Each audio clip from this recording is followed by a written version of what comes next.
বিরহ ব্যথা তোর মনে রয়েছে হাসি আর কাঁদন। আর ছেড়ে চলেছি সকল মায়া সুশাসন, সব মুখে দাঁড়িয়েছি দিতে তাই বিদায়ী ভাষণ। তার কাছে হয়তো আমাদের উঁকি মেরে দেখবে না, বেলাল ছাড়ের কাছে হয়তো ছোট ছোট আবদারে খাতা নিয়ে যাওয়া হবে না, জাকির ছাড়ের মতো হয়তো কেউ আর কখনো পড়া বোঝাবে না। ভাবুন, এই সেদিন আমরা স্কুলে ভর্তি হয়েছিলাম, গুনতে গুনতে 5টি বছর পার করে ফেলেছি। আজও আমার মনে আছে, আজও আমার চোখের সামনে ভাসে সেদিনের কথা, যেদিন ছোট্ট কচি হাত দিয়ে বাবার হাত ধরে স্কুলে এসেছিলাম। একেবারে অবুঝ অবস্থায় এই বিদ্যাপীঠে ভর্তি হয়েছিলাম। তখন কিছুই বুঝতাম না, যতদিনে বুঝতে শিখেছি ততদিনে অনেক ভুল করে ফেলেছি। আপনারা আমাদের ক্ষমা করে দেবেন।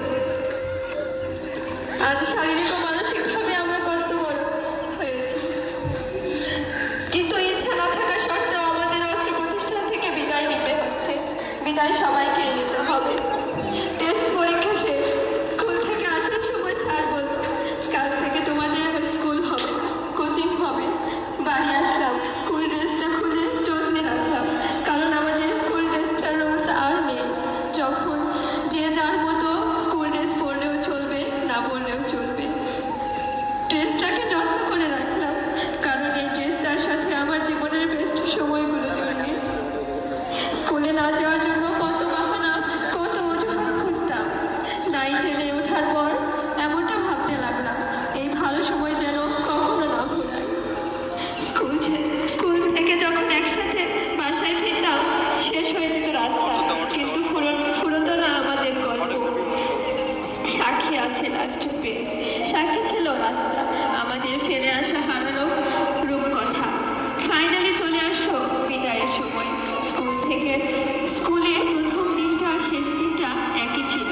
চোখের জল ফেলেছিলাম দুদিনই, কিন্তু কারণটা ছিল একেবারে আলাদা। একটা যাবার আনন্দ, আরেকটা বিদায়ের ব্যথা।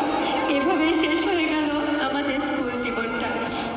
স্নেহের অবরুজ, কি কথা বলিব আজ তোমাতে, ভুলে গেছি, নিমজ্জিত করিনি। ভেবেছিলাম সৈয়দ শামসুল হকের মতো, একসাথে আছি, একসাথে বাঁচি, আজও একসাথেই থাকবো। সব বিভেদের রেখা কথা আর শুনতে পাবো না, আর হয়তো রুবেল ছাড়ের